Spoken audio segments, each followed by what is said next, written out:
আপনাদের কাছে আমার প্রশ্ন, নামাজের কোন ত্রুটিটা নিয়ে আপনারা সবচেয়ে বেশি চিন্তিত?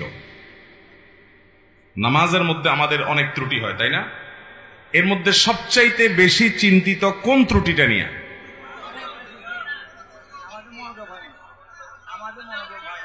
মনোযোগ হয় না, মনোযোগ থাকে না, এটা হলো সবচেয়ে বড় সমস্যা। সবাই একমত? এর চেয়ে বড় কোনটা আছে? এটাই বড় সমস্যা, তাই না? মাশাআল্লাহ। আছে আরেকজন বলছে, বলেন তো কি আছে? তাড়াহুড়া ধরে ফেলছে। মাশাআল্লাহ। দেখেন, এটা ঠিক যে একজন মুসলমানের নামাজ সুন্দর হওয়ার জন্য দুইটা জিনিস লাগবে। কয়টা জিনিস? আমার সাথে বলতে হবে, কয়টা জিনিস লাগবে? 5 ওয়াক্ত সালাত আল্লাহর কাছে গ্রহণযোগ্য হওয়ার জন্য, সুন্দর হওয়ার জন্য, এটা জান্নাতের চাবি হওয়ার জন্য দুইটা শর্ত, দুইটা জিনিস লাগবে। একটাকে বলা হয় খুশু, আর একটাকে বলা হয় খুদু।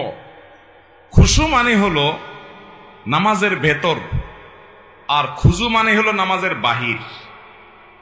বাহির এবং ভেতর এই দুইটা যদি আপনি সুন্দর করতে পারেন, ভাইরা আমার, আপনি সেই নামাজই হতে পারবেন যে নামাজের নামাজ তাকে দুনিয়ার সকল মোহ ভুলিয়ে আল্লাহমুখী করে দেয়, যে নামাজের নামাজ তাকে জান্নাত পর্যন্ত নিয়ে ছেড়ে দেয়, যে নামাজের নামাজ তার জান্নাতের চাবির ভূমিকা অবতীর্ণ হয়, যে নামাজের নামাজ আল্লাহর সঙ্গে তার মেরাজের ব্যবস্থা করে দেয়, যে নামাজের নামাজ আল্লাহর সাথে মুনাজাত এবং কানাঘুষার তৌফিক এনে দেয়, যেই নামাজের নামাজ আল্লাহর সবচেয়ে নিকটে নিয়ে যায়, সেই নামাজি হতে হলে, সেই সালাত আদায়কারী হতে হলে, সেই মুসল্লি হতে হলে দুটি জিনিস লাগবে। একটা হলো খুশু, আরেকটা হলো খুদু। একটা হলো সালাতের বাহির, আরেকটা হলো সালাতের ভেতর। আমরা সাধারণত সালাতের ভেতর নিয়ে আলাপ আলোচনা শুনি এবং সেটার গুরুত্ব যে অপরিসীম সেটা বলাই বাহুল্য। আল্লাহ কোরআনে বলেছেন 18 নম্বর পারার সূরা মুমিনুন, প্রথম সূরার প্রথম দিককার আয়াতে আল্লাহ বলেছেন, ক্বাদ আফলাহাল মুমিনুন আল্লাযীনা হুম ফি সালাতিহিম খাশিউন। ওই ঈমানদাররা সফল হবে ভাই, ওই ঈমানদাররা সার্থক হবে যাদের সালাতের মধ্যে খুশু বা মনোযোগ থাকবে।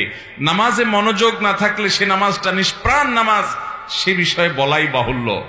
কিন্তু আমি অন্য বিষয়ে কথা বলতে চাই, কারণ মনোযোগ নিয়ে আমরা সবচেয়ে বেশি চিন্তিত এবং মনোযোগ নিয়ে আলোচনাও কম বেশি আমরা শুনি, কিন্তু নামাজের বাহিরটা নিয়ে খুব বেশি আলোচনা হয় না। ভেতরটা আমাদের ঠিক নাই, মনটা ঠিক থাকে না, এটা নিয়ে আমরা পেরেশান আছি, সেটা ঠিক, এবং পেরেশান থাকতে হবে, সেটাকে ঠিক করতে হবে, মনোযোগটা আল্লাহর দিকে আনতে হবে, এটা ঠিক আছে।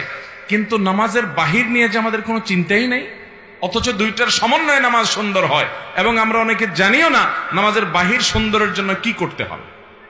মুহতারাম হাজরিন, নামাজের এই বাহিরের দিকটাকে বলা হয় খুদু, ভেতরের দিকটাকে বলা হয় খুশু, আর বাহিরের দিকটাকে বলা হয় খুদু।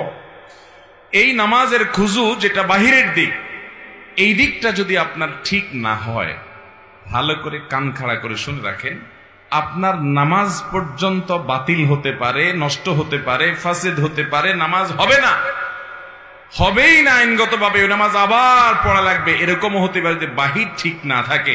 আপনার যদি ভেতর ঠিক না থাকে, তাহলে নামাজটা আল্লাহর দরবারে গ্রহণযোগ্যতার লেভেল পাবে না, মর্যাদা পাবে না, ঠিক। কিন্তু আইনত কাগজ ও কলমে আপনার নামাজ হয়ে যাবে। মনোযোগ যদি আপনার না থাকে, তাহলে নামাজ কি ভেঙে যাবে? কথা বুঝেন নাই? নামাজ ভঙ্গের কারণগুলোর ভিতরে মনোযোগ না থাকা, এরকম কিছু শুনছেন?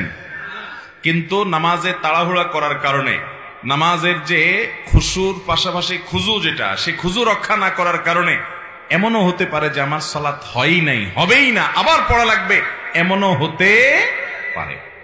কিন্তু আমরা বেশিরভাগ মুসল্লিরা এই সম্পর্কে খুব একটা আমাদের জানাশোনাও নাই, আলোচনাও নাই, সব ঘুরে ফিরে আমরা খুশুর দিকেই যাই। হ্যাঁ ঠিক, খুশু তো থাকতেই হবে, কিন্তু মনে রাখবেন, আপনি যদি খুশু 100 ভাগ ধরে রাখার চেষ্টা করেন, হয়তো 80 ভাগ, 70 ভাগ, 90 ভাগ, কেউ 50 ভাগ, কেউ হয়তো 20 ভাগ, কম বেশি এরকম আপনি খুশু ধরে রাখতে পারবেন। আপনি 100 ভাগ নামাজে মনোযোগ কখনো পরিপূর্ণভাবে ধরে রাখতে পারবেন। নামাজের মধ্যে নামাজের বাহিরের দিকে মন চলে যেতে পারে, আমাদের উচিত হলো সেটাকে সাথে সাথে ধরে নিয়ে আসা। আমাদের নবী করিম সাল্লাল্লাহু আলাইহি সাল্লাম একবার ইমামতি করছেন মসজিদে নববীতে। তিনি ইমামতি করা অবস্থাতে, আজকের মতো এত দালান কোঠালা মসজিদ তো ছিল না, ইমামতি তিনি শুরু করেছেন। সালাতের মধ্যখানে হঠাৎ একটা বাচ্চার আওয়াজ, কান্নার আওয়াজ, চিৎকার চেঁচামেচি। নবী করিম সাল্লাল্লাহু আলাইহি সাল্লামের বুঝতে বাকি থাকলো না যে কোনো বাচ্চার মা এই জামাতে পেছনে মেয়েদের কাতারে সামিল হয়েছেন, যার কারণে বাচ্চা কাঁদছে আশেপাশে কোথাও। এই বাচ্চাকে ধরার জন্য তার মা নামাজের জন্য পারছে না, সে নামাজে মাশগুল আছে। নবী সাল্লাল্লাহু আলাইহি সাল্লাম নামাজকে তুলনামূলক অন্য সময় যেরকম দৈর্ঘ্য নিয়ে পড়েন তার চাইতে একটু কম দৈর্ঘ্য পড়ে সালাম ফিরিয়ে শেষ করে বললেন, কার বাচ্চার কান্নার আওয়াজ শুনতে পাচ্ছি, সে গিয়ে বাচ্চাকে ধরো। তাহলে এই যে নামাজের মধ্যে বাচ্চার কান্না, সেদিকে মনোযোগ নবী করিম সাল্লাল্লাহু আলাইহি সাল্লামের গেছে।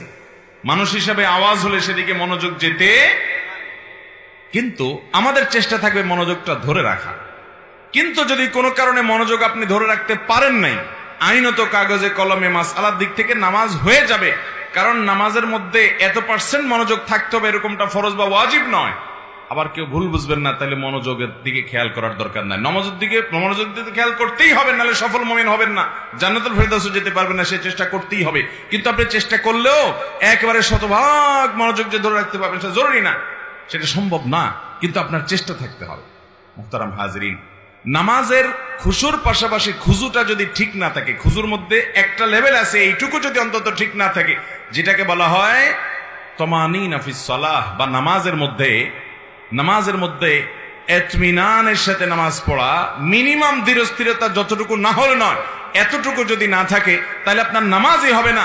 কারণ সেটা না হলে ওয়াজিব তরক হবে, অনেক ওলামাদের, অনেক ইমামদের মতে ফরজ তরক হবে, যার কারণে নামাজই হবে